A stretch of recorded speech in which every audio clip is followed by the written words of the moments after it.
فَلْيَسْتَجِيبُوا لِي وَلْيُؤْمِنُوا بِي لَعَلَّهُمْ يَرْشُدُونَ।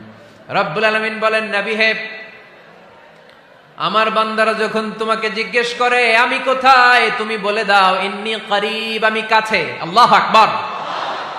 তিনি কাছে।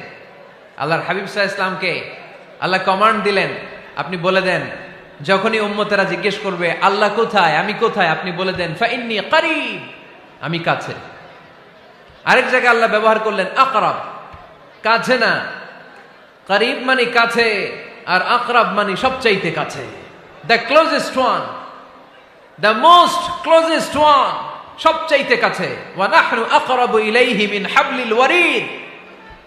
তোমার পেছনে যে স্পাইনাল কর্ড, শির দ্বারা, ব্যাকবোন, মেরুদণ্ড, যেটা আমাদের দেহের একেবারে মাঝখানে, আল্লাহ বলে আমি ওইটারও কাছে।